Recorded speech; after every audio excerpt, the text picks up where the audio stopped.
My name is Darren Deese. Thank you so very much for joining Michelle and I today for our Eventology Roundtable conversation. Super fun lineup today. This is going to be a little bit different, my name is Darren Deese. I'm a fundraising auctioneer, fundraising ambassador. Today I'm joined by Michelle Gilmore. You all know her as my work wife, my better half, and the one that actually does a lot of work for us. Michelle Gilmore. Hi, everybody. Before I start, if you could mute your microphones, except for Darren, that will help on that feedback that we're getting. And thanks for joining us today. Happy Friday. If you're eating lunch with us, then, if you brought your own lunch, good for you. We will eat and we will chat and you can eat. Remember, we did our drinking on the promo before this, so today we just have to work. That's right. No excuse. No excuse. I have a virtual background today and is actually taken a couple days ago. My son was playing in a golf tournament, and that is him right there.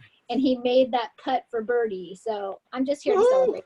You know, that's kind of fun. All right. Proud mom. But we are going to dive in with these guests that we've invited today. This is a hot topic. And what we're talking about is getting your board on board. Darren, I'll let you kind of chat about that. And I just want to go through a few housekeeping things. If you've not visited our roundtable discussions on Fridays yet, and this is your first one, then welcome. What we'll do is Darren and I are going to chit chat a little bit about what's going on in the fundraising world. We'll talk about some trends that we've seen happening and also some of the virtual events that we've noticed and been watching the last few months. But also we invited some special guests because as we are positioned right now, looking at fall and winter of 2020 and even into 2021 with so many unknowns, we're really at a spot where we need to get our boards buy-in to fundraise. We really want to help convince them that we can do it, that we should do it, and that we should be asking. In fact, one of the stats I want to share, and I'm going to kick it over to Darren to introduce our guests, is an AFP study came out this last week, and it was a pretty gloomy report, to be honest. And it talked about the status of nonprofit fundraising overall. They did a survey of about 150 people of different nonprofits, and 30% of those nonprofits have decided to not fundraise until 2021 at the soonest. They canceled all their in-person events, and that's okay. They decided not to go down a virtual fundraising position. But it's a trap, Joe. It is a trap, no. That's funny. And they, unfortunately, are looking at slashing and dashing programs that are for their constituents. Those are meals that won't be served. Those are pets that will not be rescued.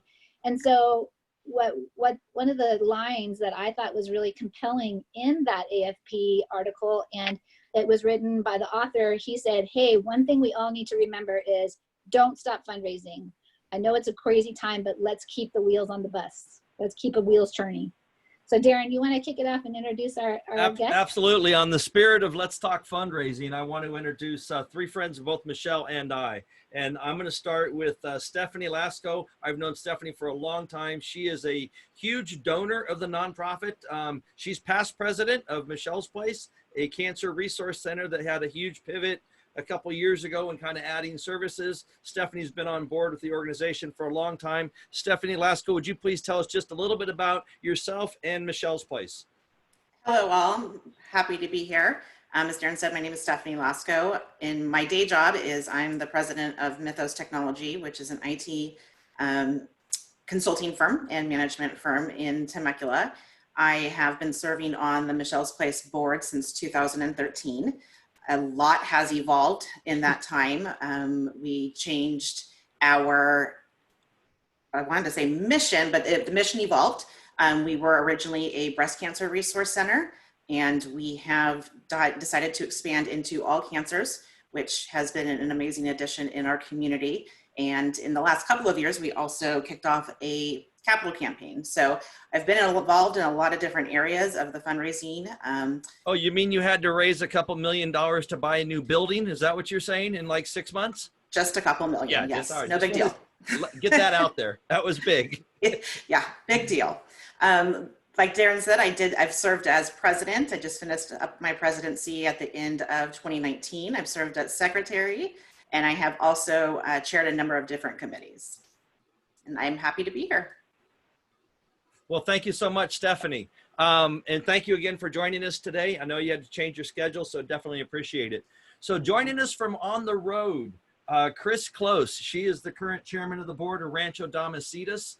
They too have made a transition in their fundraising this year from an in-person event, and we're working through the steps right now to go into a totally virtual event, kind of a telethon. But Chris Close, can you tell us a little bit about yourself and Rancho Domicitas as you're driving through Portland, Oregon on your way to Washington? Unmute yourself, Chris, and tell us a little bit about yourself.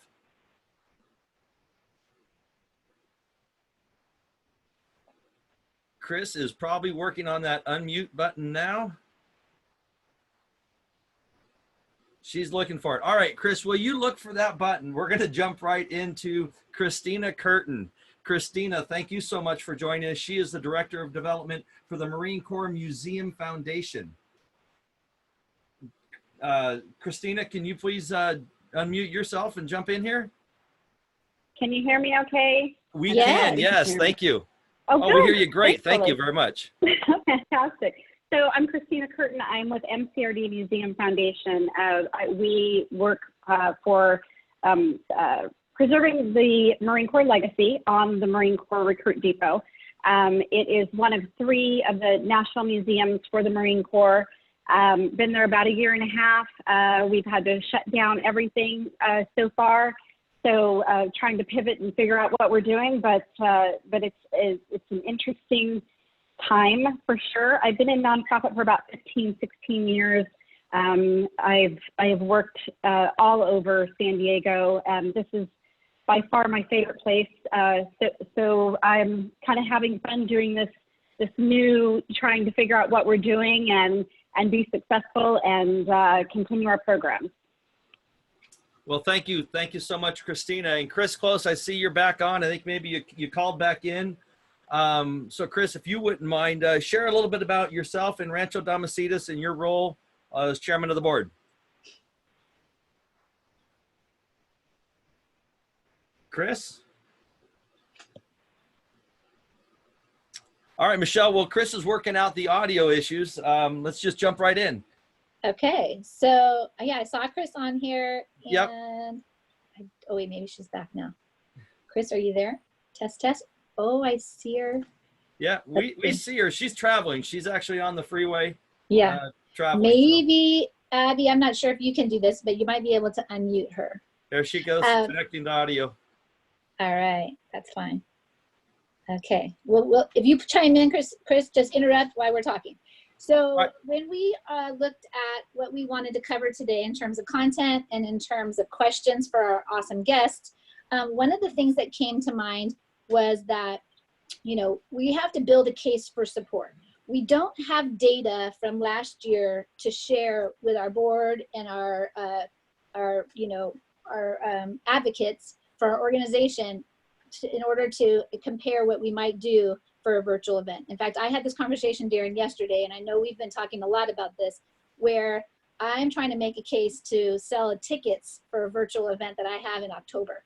And I had to write up a very long, detailed description and why I wanted to sell tickets and what they were going to get for a ticket. Because as you know, we're not hosting an event where people are going to show up and have a chicken dinner and champagne and all of that. So how can I kind of justify charging a ticket? And building a case for support is really going to be our challenge. And I believe that the board has questions that are really valid. And so I want to kind of review 4 things today. So when we're building a case for support, one of the things is the need. What's the need that we're trying to fulfill? So obviously our mission is number 1, but how is it that the needs are going to get met if we don't fundraise, right? So building a case for support, we'll have to review the need, the costs associated with hosting some kind of virtual event or a hybrid event, benefits. What are the benefits of doing something, taking action, and then implementation, and that's the how.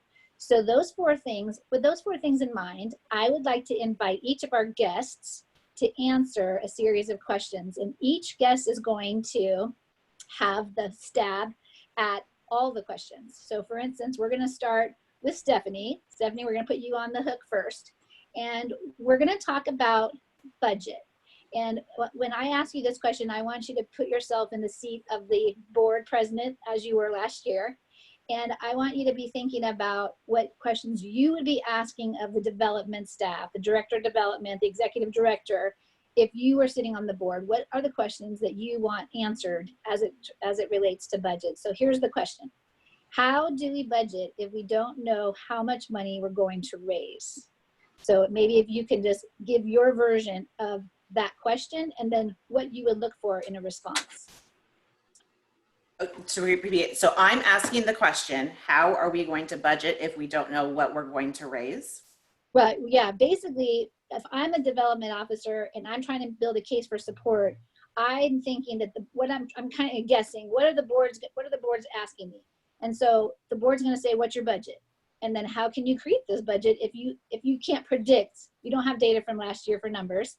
So then I want you to kind of tell us what you would expect to hear or look for from us as a staff in order to make a case. That's a really good question. Thank you. I would like everybody to know I did not have this question before, so you could tell I'm thinking right now.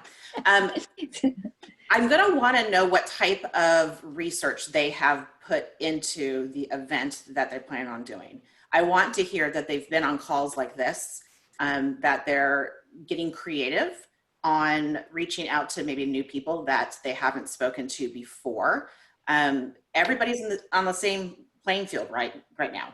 There are going to be people who have done virtual events in the past, but they didn't do it during a pandemic. So everything's different. So I just want to make sure that they've done all the homework that they can do, that they have exhausted their Q&A of any vendors that they might be looking at to be sure that they've got, hey, if we end up on a high end, what's our cost going to be? If we end up on a low end, what's our cost going to be? Are there going to be any minimums to the cost of stuff? That's where you usually get a quick hang up that you don't plan for. And at that point, as long as I feel that the staff has done their due diligence and really uncovered every rock that they can, then at a level, it is kind of just taking a chance on it. But you've done everything, all the legwork that you can. And at that point, they're going to have my support, and I'm going to do what I can to ensure that the entire board is there to support the staff as much as possible. Stefani, I want to follow that up with a question. One, when you said you want the data, Michelle just gleamed because she is all about the data. Every time she has to pitch to her board, it's all about, I'm going to have all the data, all the ammunition I need so I can answer any question with facts. And this is what happened. Here's what American Cancer Society did. Here's what the Heart Association did. This has been done. This is proven. But when we started this in March, there was no data. Nobody was doing it. And you guys had to stop your in-person event and try to come up, all right, what are we going to do differently? And you guys made a great pivot. So Stefani, thank you very much for sharing that. Michelle, I think Chris just sent me a text and I think she's back online. Chris, awesome. I see you're muted right now, but if you'd like to take a stab at the same question Michelle pitched, we'd love to hear from you if you can, but it looks like you're still muted.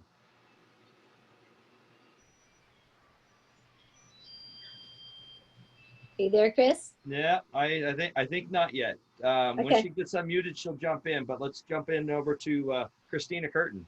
Okay. Okay, so I've kind of been doing this. So what I have, so I'm going to go into questions that I kind of asked myself because I know the board's going to ask. Same thing, having all of those the research answers and the facts, right? So have you spoken to your colleagues out there and other nonprofits and seen what they've done or what they plan on doing, kind of what the climate is and the timing, and have you spoken to the vendors, and have these vendors done this before, or are they on board with moving forward with us? And I have fantastic vendors, so I would bring them with me no matter what, and we would work things out together because they luckily anticipate what I do every year anyway. I've been working with all of my vendors for so long that they anticipate. So, but I would have that research done first. And of course, you know, who knows what the outcome is going to be. However, we can have conversations with our sponsors and our donors and our constituents and you know, the people that have attended in the past and see kind of how they're feeling, what the climate is for them. If they're on board with kind of doing a different type of event or a hybrid. So my question, I think, would be, have you spoken, have you had those conversations with our constituents and other nonprofits out there? Yeah, I think that's great. And Christina, you hit the nail on the head with, you know, looking at what we need to answer, because Christina and I are kind of in the same seat in our positions. And then Stefani and Chris are on the opposite side of the desk, if you will. And so we do have to kind of put ourselves in their chairs to hear what is it that they want to know. And that's why we have these guys here, and I love it. Those are great points. Before we go on to the next question for our board, for our panel, I'd like to invite all of our guests to answer the poll question. So Abby, if you could launch the poll. I want to get a feel of where all of you are as you're watching this today. Is your board on board with 2020 fundraising? Go ahead and take a minute to answer your this poll and hit submit. Yes, they're 100% in it to win it. I have been gently nudging, but it's a little like picking up a boulder with a sand shovel. No, we are canceling all types of events for 2020, and not yet because I'm too afraid to ask. All of those are legitimate answers. There's no wrong answer is what you're saying, Michelle? That's right. So once, go ahead, Abby, when you see everyone's answered, if you want to share the results, and let's see where everyone is today. And Michelle, I just got a text from Chris. She was trying to call in and out and said she's traveling on the freeway. So I don't think she may be able to call in, but she may not be joining us as we continue That's fine. down. No worries. We'll see if someone else has. I see Chris is in there, but. All right. Abby, do you have the answers to share? Like, does it say share poll results or anything like that? There are no answers yet. Oh, okay. Okay, so you have to click answer it and then hit submit if you see the question. Do we have to launch it one more time maybe? Mine went away when I answered it.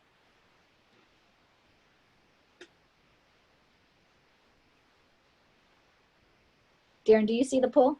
No, it went away, but let's just kind of, okay. Yeah, there it comes up again. All right, I'm going to answer mine again, and sorry about that, everybody. Yeah, that's okay. Let's answer it one more time. Everybody put their answer in and then hit submit is what I'm having to do. Did you get some answers this time, Abby? Nothing is showing up for me.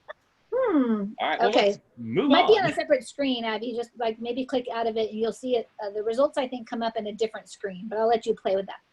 So looking at the number 2 question, Christina, I'm going to start with you on this. So if I'm a board and I'm especially on the finance committee, I'm going to say, how can we justify these expenses when we have no idea how much revenue is going to come in? Explain it to me how I think that we should afford a $3,000 AV bill and a professional. $3,000, that's cheap. Yeah, you're right. A professional auctioneer to do an event which we don't even know how many people are going to show up. So Christina, I'm going to start with you on this.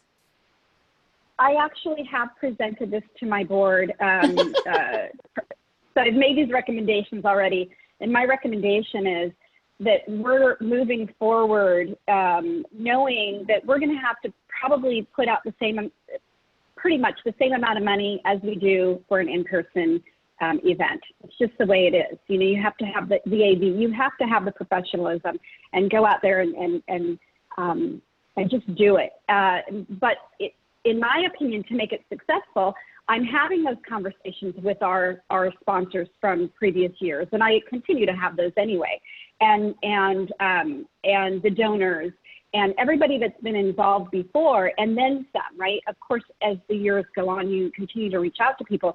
So I have asserted that this doesn't change too much. It changes on my level because we've got to it's a different venue, so to speak, right? We've got to be really creative However, in my opinion, I say we're not going to cut corners. We're going to move forward, and we're going to get the people and the donors and the sponsors that have always sponsored. The reason why we're doing this is because of our programs and because we're serving people that need to be served.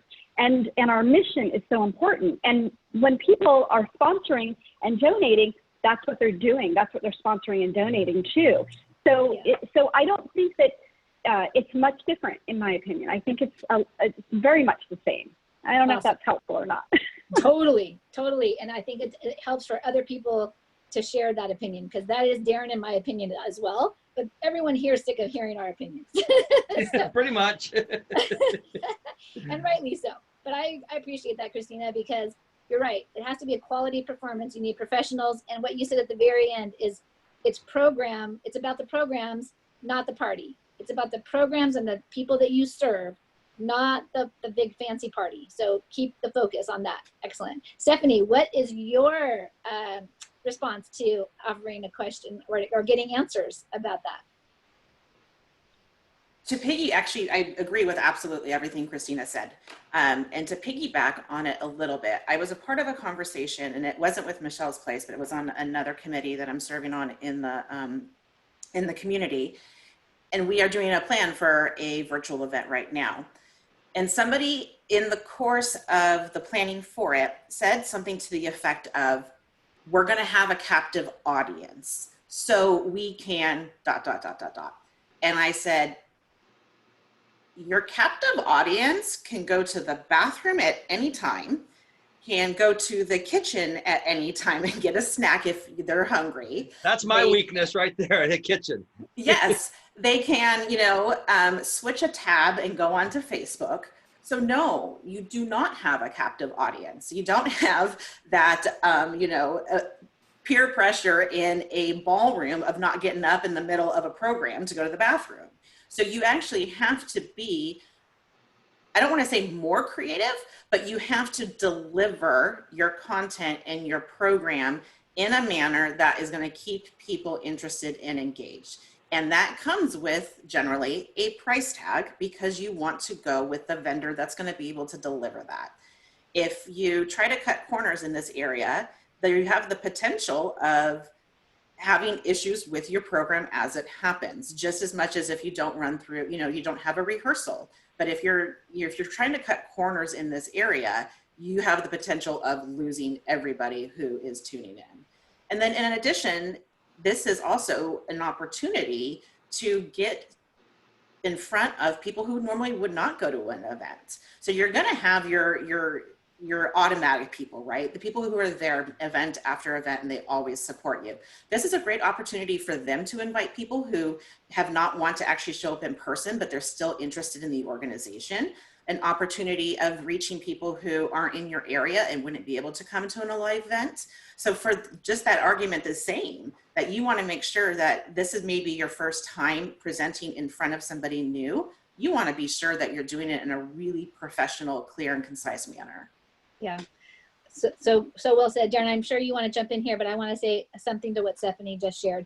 And I've been watching the data on events that have been hosted virtually and the reach that they're getting. And it is true. The expansive reach is phenomenal. Like people who have had 200 and 250, 300 people at an in-person event are getting exposure to not just hundreds, but thousands of people when they're sharing their event on their Facebook Live. You can watch the stats, and it's very exciting. So best foot forward, right? If you're getting in front of somebody for the first time, it has to be a good performance. It needs to look good, sound good. All of those things are essential, or you're just going to lose them like that. Darren. Stephanie, I commend you for something you said, because you just really brought to life the importance of trying to engage everybody in this Zoom meeting, a YouTube, a Facebook Live, whatever platform you are. Because they can switch tabs, and put that right into reality. We've had a few caps getting started with a couple of our calls just this morning on this call. And when you do that in this live event, that's a great opportunity for someone. Because they get that little alert. A Facebook message just popped up, and we're also addicted to that. We want to go into that tab, and then all of a sudden we've checked out of that meeting and we forgot I don't need to get back in. So it's really easy to lose people if you're not totally engaged. And hiring a team of bringing those professionals in that can try to keep that engagement, keep the music, keep the tempo, keep the rhythm is critically important. And Michelle, I know we talked about this a little bit on the whole timeline thing. You know, if events are action-packed and go 45 minutes, that's great. But if they go 3 or 4 hours because you have all this content, you know, are you going to be able to keep that crowd engaged and tuned in and not answering other emails and getting offline and not even paying attention? Right. You know, I see in the chat, someone mentioned a little something I want to share. And maybe if you're on there and you're willing to unmute yourself, I think it says your name is PG, the initials PG. From an AV company standpoint, as long as we don't have to re-rent from someone else a piece of expensive gear, AV companies should be willing to discount equipment and just charge labor. Are you online and are you an event company that we want to hire? Where are you? He's up there in the top corner. Yeah. Can you hear me? Yes, I Hey, am. Pete, how are you, Pete? Doing good, sir. How are you? I'm well. Thank you for joining us. Cool. Hi, Pleasure. Pete. Pleasure. It was Steve from Desert Charities Network who said, you must be a part of this. They're great. And so I said, okay. Well, And, thanks for joining us, Pete. Well, and I welcome. guess he was supposed to be here too, but then he couldn't make it. So anyways, yeah, I was listening and I couldn't answer a question from a standpoint of fundraisers. I do a ton of them, but I don't, I'm not part of a board that's involved in that, but directly. But my thing was when you were talking about $3,000 or whatever it's going to be, my thing's always been, and I do a ton of them for someone else who's a producer who does a lot of them, but directly, whenever I've been asked to quote a fundraiser, I've always done 75% off on the equipment, if at all possible. And then the labor is the labor. That's the only thing I can't ever do anything about. Because if you need Absolutely. to be a cameraman or you need a teleprompter operator, those people don't work for free, unfortunately. But everywhere else, I try to make it so that the event can make the money. Yeah. So that the event, you know, all for the event, you know. But like I said, you know, other companies out here do it differently. You know, there's PSAV, there's Encore, which are actually one company now. And so they tend to be about 3 times as much as us. But I was going to say, yeah, I'm sure they are. And what I was thinking about is the line item from last year to this year on my budget for AV. It's going from $30,000 to $3,000. So that's pretty good, right? I mean, if I'm having a big old fancy gala at a hotel, it's minimum $30,000. And that's how much we just have to pay. And it's the worst. So I agree with you. And I'm happy to have you chime in, Pete, because I think people need to know that it's not as daunting in terms of a price point as it would be for an in-person event. You can save a lot of money. It's definitely not as daunting, but like Pete said, it's the labor. So we've used a few different studios that we've worked with. And Pete, to your point, I think the studios have definitely agreed. You're coming to us. We don't have to travel. We're setting up a stage in our building. You're paying for labor. But even that, I mean, most of the production teams that we've used on some of our live stream fundraising events, you know, there's 4 or 5 team members that are there for the event, but they're also there 3 days before the event when we do a dress rehearsal. They're there a week and a half before the event when we do the pre-dress rehearsal, just to run through all the streams, all the connections, make sure everything works. So in my experience, and we're joined today by two that I see, auctioneer friends of mine out of Orange County, Jim Nye and Susan. Thank you so much for joining us. But when we have that studio, there is more work on our side from the production than any live event that we've done, because you have to do so much in advance. And there is a cost to that. And if Pete, it's right down your lines, it's all labor, it's time. I mean, those guys, you know, they're working with you, but they need to be paid as well. So there is a cost, but you don't have to buy chicken. That's the best part about this. You don't have to buy the rubber chicken, maybe wine and glasses. That's true. All right, the next question, and I want to ask Christina again to answer this first. And before I do that, I have a sneaking suspicion that there might be a board member or two in our audience. And if you're willing to ask answer one of these next 2 questions, go ahead and put your name in the chat and I will call on you as well. Since we lost Chris, I want to hear from a few more board members. But Christina, why shouldn't we just wait till 2021? Because I'm sitting on the board and I'm listening to you say what our American Heart Association did and what our neighbor down the street did, but still there's no guarantee anyone's going to show up. And what if they don't donate? And what if it's a big waste of time? I mean, why don't we just not do anything until 2021, Christina? Well, I think that it can go to, you know, both ways. So I would prepare a paper saying this is my opinion on what we should do if we don't have the event, right? And this is my opinion on what would happen if we do have the event. I say, why are we shying away from entertaining and asking people because of everything going on? I think that some normalcy, in a sense, right, and the engagement is super important for people, especially now, right? Let's get together and I'll go to a couple of months ago, I was one of the first, I believe, nonprofits in San Diego to actually hold my golf tournament. I did push it back a few months. I did hold the golf tournament. It was quite different. There were a lot of different variables to it, but my point was, I want to safely allow for, and the safest thing to do right now is to play golf. Safely allow for our constituents, our veterans, our active duty families to come together to not even necessarily come together, but have a day of golf, go play golf. I had it funded. I called one of my major donors and I said, look, I want to hold this. I want to allow our people to come and golf if they want to. Even if one person shows up, we need to be doing something for our people, right? For the program, for people that we're serving. And so he wrote me a check. I was able to have the tournament. It was sold out. We did it very safely. And I made 4 times as much as we've ever made, right? So that gives me a good leeway going into my gala this year because I have that model. But you have the data behind it now. I do, but right.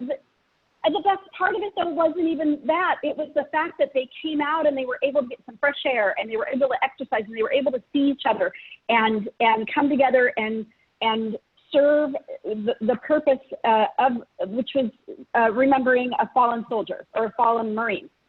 So there's so many things in the fold that it's not just having an event. It's bringing people together on some level and giving them some camaraderie and giving them the energy and letting them know we care. Not about, when you make it about the money, that's not how it works. That's not how we keep people interested, right? It's about serving people and it's about energizing people and it's about having fun. And so when I go to the board with that information, so I have the golf tournament there and that's great. But if I didn't have that, going to the board with that energy and letting them know, look, this is something that I think is valuable and is really worth it. We'll make the money. The money's going to come, but entertaining people and making sure that we're giving our donors and our sponsors and people attention and letting them know they're valued and we want to be near them on whatever level it's going to be, I think is the most important. And I don't know if I went off on a tangent, Michelle, I apologize. No. I get very passionate when it comes to coming together and energizing my board. And my board always jumps on, at first they're standoffish, but, and I find that no matter where I go, they're like, whoa, we don't know.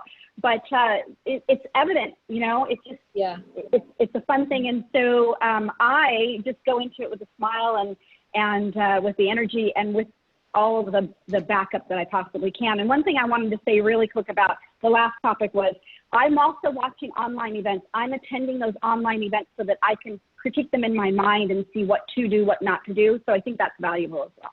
It definitely is. Stephanie brought that up earlier where, the proof is what's happening right now during COVID because we don't have anything else to compare it to. So are you doing your research and are you watching what's going on all around us, right? That's awesome. I'm going to put up one word that you said that I think is so, I wonder if it's going to work. It won't work. I don't think it's going to work with your green screen. There we go. Oh, shoot. Here. There, I'll put it on my chest. Okay. This is the most important word that Christina just said. Engagement. It is the reason to fundraise in 2020. That's it. In my opinion. And the reason why I say that is because you're right. We don't know how much money we're going to be able to bring in. And even if we brought in as much as it costs to have it, it's worth it because you keep your audience engaged. You have something to invite your donors to attend. Even if they don't attend, it's okay, but they saw the invitation, they got the emails, And they know you're doing understand something. that you're there. They know that you need them, and they Right. want to feel needed, and they want to help.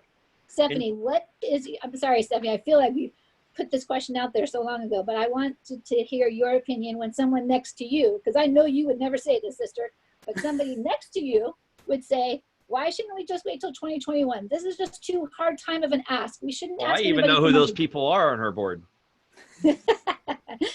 I'm not calling anybody out. However, Stephanie, how do you help make the case for fellow board members to understand? Much exactly like Christina said, but bottom line is your supporters want to hear from you and they expect to hear from you. If they didn't hear from you, first, they would be wondering what's going on, and then they could quickly forget about you, especially the ones that haven't been there very long. So you do need to continue. Everybody, of course, has a different mission, but the organization that I'm involved in, our services have not stopped. They need to continue on. And that is the argument right there. Ours don't stop because we are in the middle of a pandemic. They change? Do they look different? Yes, absolutely. And this is what we're doing to serve our client base. And this is how we want to communicate to you, our supporters. So there has to be that engagement. And then I would also put the argument that we talked about earlier, that you have an opportunity to reach people that you've never reached before, people who are not interested in going into live events. This is an opportunity to engage somebody new. And That's you're awesome. not, if you don't try it, you're not going to know who's out there. Stephanie, can I ask you a question? Because I know you guys just came off of a virtual run. Yep. How many new people showed up to that have never kind of been part of a Michelle's Place event this year? You guys put it together quickly. It was a quick pivot, and Jennifer did an amazing job. Yep. I don't know the answer to this question, so Neither do I, so we're good. Okay, all right, good, all right, fair enough. But I can tell you what happened from my personal experience. Okay. So I reached out to people in my family, in my sphere of influence, my staff, friends and whatnot, that I would not have reached out to prior and said, hey, do you want to show up on a Sunday morning with me to do this walk? I said, hey, the organization that I'm involved with, that I have supported and volunteered for many years, is doing something a little different because we still have our services. We still have the need for fundraising. Would you be interested in a virtual walk? We had a 1-week time frame, and the ask was wear our shirt. We had shirts made up for it, and we did deliveries and pickup lines, drive-through pickup lines for those shirts. And please post a picture of you walking with your family online.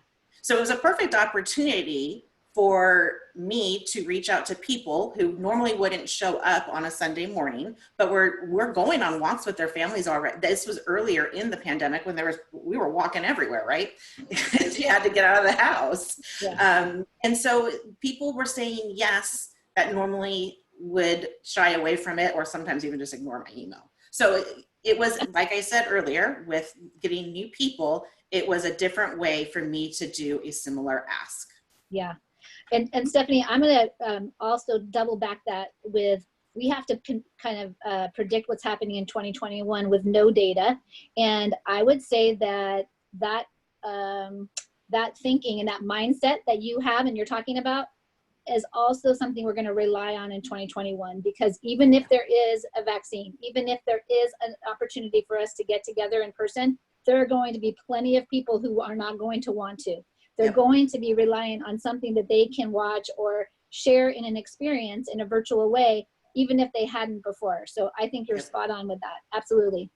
Before we do and if I could add too, another thing, Darren, you mentioned Jennifer did such a great job, and she did. She had actually put together a PDF resource for our walkers that had so much information. So you have to make it easy for people to, I'm in business. I say you have to make it easy for people to do business with you. Well, you have to make it easy for people to support you and give them ideas and give them steps. The easier that you make it for people, the more engagement you're going to get.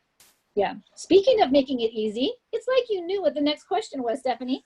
In fact, I'm going to have Darren talk about this a little bit, and then we'll kick it to Stephanie, and then Christina will go last.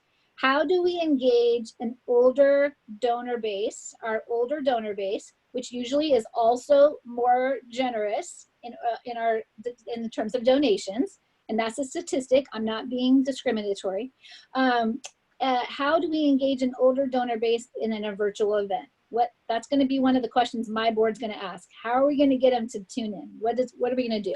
Darren, you want to hit this a little bit, and then we'll go to Stephanie and then Christina. That's almost like a trick question. But I think, we talk about, making the event a little bit different, a little bit fun. In March, it was really difficult, I think, because so many people were afraid to get online. It's scary. I think the key piece I want to hit on here, when we talk about virtual event, hybrid event, online event, I'm going to use my mom as an example. Michelle, I always throw my mom under the bus on this, but that scares her just because of what it's called. When we get into live stream fundraising, or your favorite word, telethon, they understand that. They watched that years ago from Jerry Lewis kind of putting on these telethons. They know what that means. They know that they're going to watch a program. There's going to be some entertainment. They're going to see their favorite jazz artist, whoever it is, but maybe if they pick up the phone and call in, they get to talk to a celebrity. Pitch it that way so it's easy and not scary, because that's the only way we're going to get that demographic to tune into this live stream fundraising, which still is I don't understand what that means, live stream. You have to, I don't want to say dumb it down, we just have to put it in language that they are familiar with. I think that's a big key piece that a lot of people leave out and scare people away. Online auction, online event, that scares most people because they just don't know what it is. Yeah. I like what you said, use the language they understand, Yeah. And then Stephanie, we'll kick it to you, and then we'll do Christina last. I think it needs a personal phone call.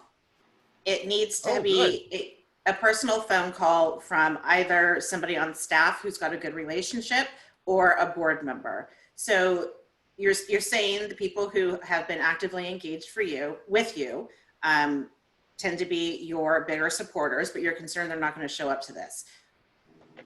If I got a personal phone call from somebody at an organization that I have supported, I'm more likely to make a donation even if I decide not to go to that event. I'm going to appreciate that they did a personal touch, that they reached out to me, that they explained what was going on. They asked my advice. They asked what I thought of it.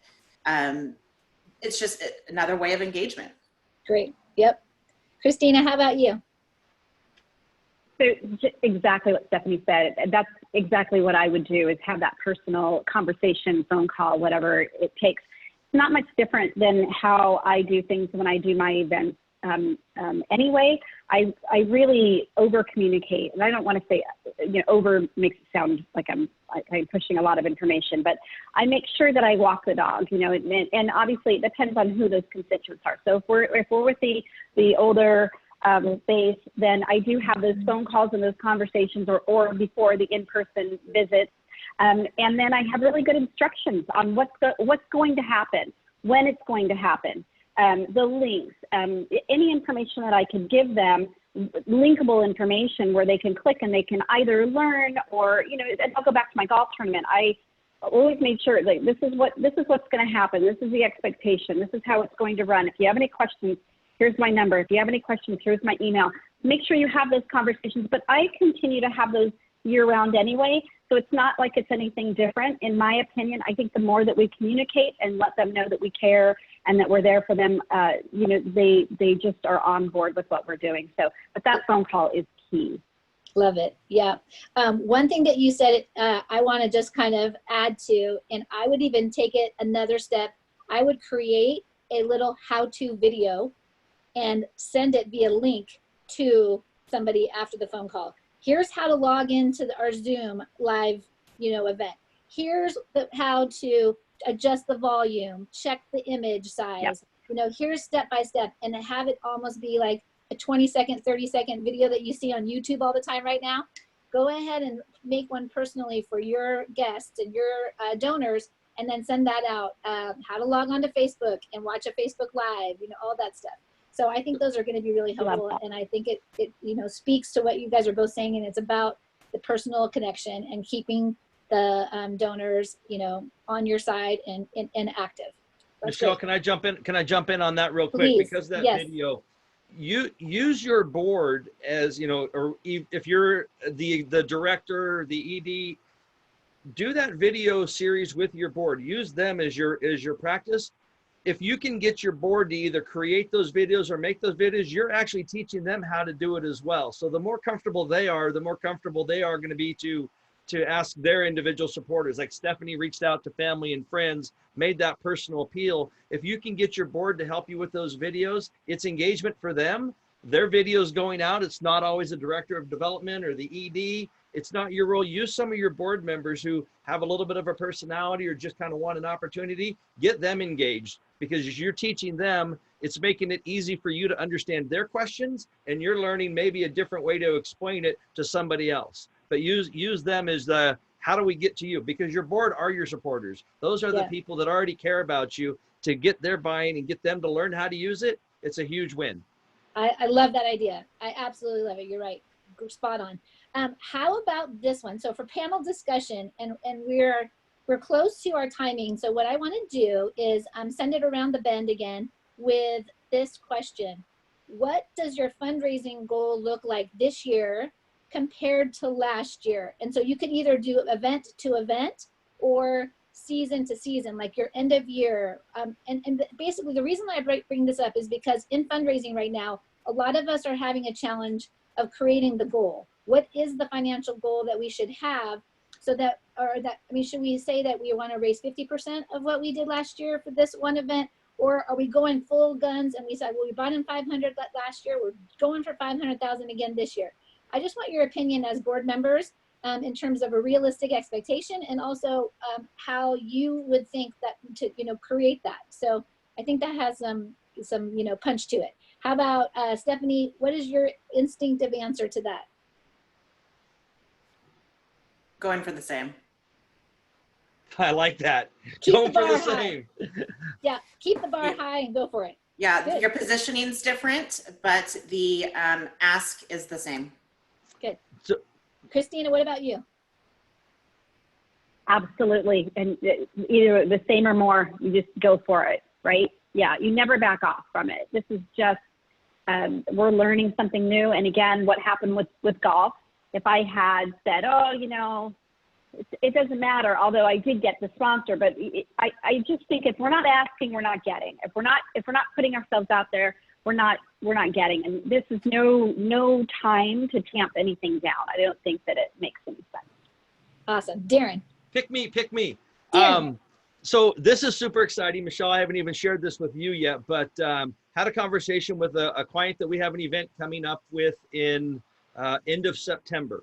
Their goals for their event was $150,000 because that's what they did last year. They wanted to keep it the same. So you know what client I'm talking about, because we had talked to them about reaching out differently. And remember, we talked earlier, this is all about getting your board on board. They engaged their entire board, all the doctors on staff. This is a big medical clinic. They reached out to all the doctors on staff, all the vendors on staff. Yesterday, during our recap report, we're at $224,000 on sponsorship alone. We haven't even sold tickets. We're still trying to decide if they want to sell tickets. It's all about sponsorship. So we are so far over where they were going to be, and we haven't even sent a save the date yet. This is just getting the sponsors that want to be a part of this. So it is doable. Do not be afraid, and do not just step back and like, oh, let's wait. This is a medical clinic. I mean, so they're in the thick and they've got a lot going on, but they are still reaching out to their donors. Like Stefani said, don't be forgotten. Yeah. Yes, we had to totally change. It was an in-person event. Now we are 100% online. Everything's going to be, you know, in this live stream fundraising model, but we are so far above the goals. It's super exciting, and they've done a great job. So awesome. I can answer a lot of individual questions if anybody has them on their success and their model that Michelle and I worked with them on. But they listened and they went all in, and they definitely exceeded our wants for them. That's for sure. And we're not done yet. We haven't even got to the live event. That'll be awesome. Yeah, that's great. Okay, so I have a couple questions from the chat, so we're going to jump into Q&A. And the first question I see is, what software do you use to record your screen? I don't know if any of our guests know that. I don't know the answer to this. What software does anybody know this? What software do you use to record your screen? I have a feeling Stephanie knows this. Stephanie knows all things tech. Really, I own a technology company. I am not the technology side of the house. Where's James? Fair, fair. If anybody knows, put the answer to the chat, or you can unmute yourself and chime in.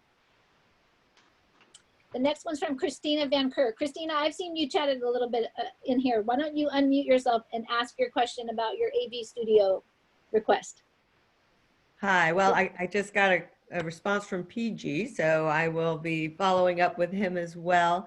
But I did find we were recommended, the president of our board found a great auctioneer she experienced at a previous event. And he is experienced with online virtual auctioneering. As a matter of fact, he has his own studio, sound, everything's great. I was like, ah, my problems are solved. He was within a budget that was very approachable, because I'd heard some crazy high budgets that didn't even have the capacity to interface with our greater giving software, and having a webmaster on site managing our bids and our fund and need donations. So I was like, yay, because I can do a live gala all day long in my sleep, been doing it for years. And so this has thrown me off. I love being educated and learning new things, but you know, and I'm keeping a very positive attitude and going for my original goal. But anyway, so here I am in the Palm Springs area, and unfortunately this gentleman is up in Sacramento. So I'm like, no, I want somebody with all of that in place capacity here. Yeah. And I've been calling and online and maybe not asking the right question, you know, I have not found anything like that. So. Well, Darren on here can help you out too. Make Good. sure you contact him, because he's a good source, and he's down here also, as you know. All right. All right. Yeah, that's awesome. And then let's see if there's any others in the chat. Darren, we're gonna wrap it up in a minute, but let's see. Real quick on Christina's selfish plug, because I just have to. You're here. I'm here. We're together. We just finished One Future Coachella Valley. We did a live stream event. So all of the staff, all of the team members from the desert were in their individual homes. And I was actually here in studio, here in Temecula, where I live. And we just pieced all that, because we had a whole tech team behind us that managed all the videos and all the pieces. So we don't have to necessarily set up on site. We can. If you're working with PG, he's probably got a great setup as well to do that. So consider those options. But even your auctioneer, to be fair, your fundraising auctioneer up in San Francisco, is it Freddie? Yes. Yeah, I kind of figured just the way you talked about it. Yeah, we know Freddie. He's usually on our calls. But he's great guy, a lot of energy, a lot of fun. And he can do it virtually from there. So don't hold that against him, because he's still a great kid. And you'll have a lot of fun. No, it's just my idea that then every participant, you know, welcoming our guests from the president of the board, and then having our entertainment come on and talk, and then having a Q&A with an author, because we're a writers guild.